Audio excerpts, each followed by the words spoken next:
নতুন আলোচনার জন্ম দিয়েছে আফগান যোদ্ধাদের বদরি ৩১৩ বাহিনী।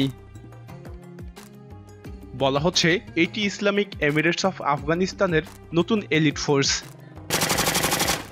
যারা মার্কিন স্পেশাল ফোর্সের আদলে তৈরি।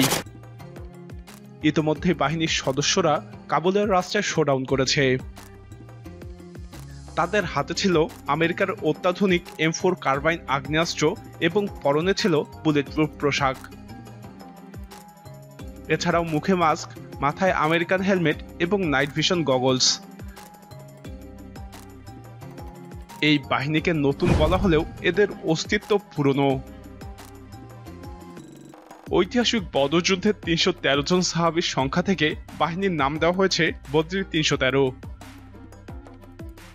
প্রাপ্ত খবর অনুযায়ী ২০১২ সালে এই বাহিনী প্রতিষ্ঠিত হয়। তাদের সদস্য সংখ্যা ৫,০০০ বলে অনুমান করা হয়। এই কমান্ডোদের ট্রেনিং দেওয়া হয় সালাউদ্দিন আইয়ুবী ট্রেনিং সেন্টারে। সম্প্রতি মার্কিনীদের হটিয়ে আফগান দখলে এই বাহিনীর বড় ভূমিকা ছিল। মার্কিন সেনারা চলে যাওয়ার পর বদরি ৩১৩ পরনে বুলেট প্রুফ ভেস্ট, মাথায় ব্যালিস্টিক হেলমেট, হেলমেটে নাইট ভিশন ক্যামেরা এবং অত্যাধুনিক অ্যাসল্ট রাইফেল হাতে কাবুল বিমানবন্দরে প্রবেশ করে এই কমান্ডো ইউনিট। হাতে মার্কিন সেনাদের থেকে লুট করা অত্যাধুনিক আগ্নেয়াস্ত্র।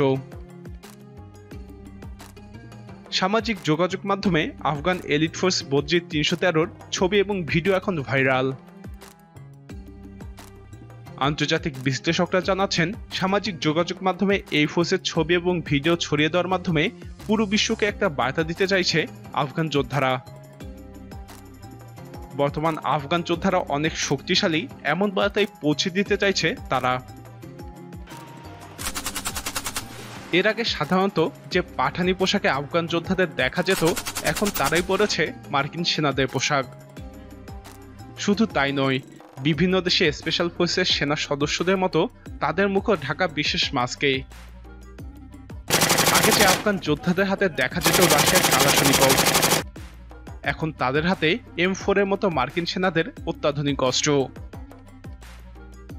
আফগান মুখপাত্র জাবিউল্লাহ মুজাহিদ বদরি ৩১৩ বাহিনীকে নিরাপত্তা নিশ্চিত করতে কিছু নির্দেশনাও দেন।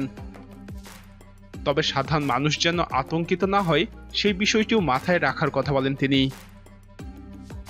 ধারণা করা হচ্ছে বাইরের শত্রু, বিশেষ করে পশ্চিমা কমান্ডো অভিযান থেকে আফগান নেতাদের নিরাপত্তা দিবে এই বাহিনী। এই এলিট ফোর্স ছাড়াও আফগান যোদ্ধাদের আরো ভয়ঙ্কর একটি এলিট ফোর্স আছে, যার নাম রেড আর্মি। সেই বাহিনীর কমান্ডো সংখ্যা মাত্র ৩০০ জন। এখনো সেই বাহিনীকে প্রকাশ্যে আনেনি আফগান যোদ্ধারা। প্রিয় দর্শক, নতুন সাজে আফগান যোদ্ধাদের স্পেশাল ফোর্স কি ভূমিকা রাখবে বলে আপনি মনে করেন? আপনার মতামত কমেন্টে জানান। এই ভিডিওটি ভালো লাগলে লাইক বাটনে ক্লিক করুন। নিয়মিত এরকম ভিডিও পেতে আমাদের চ্যানেলটি সাবস্ক্রাইব করে আমাদের সাথেই থাকুন।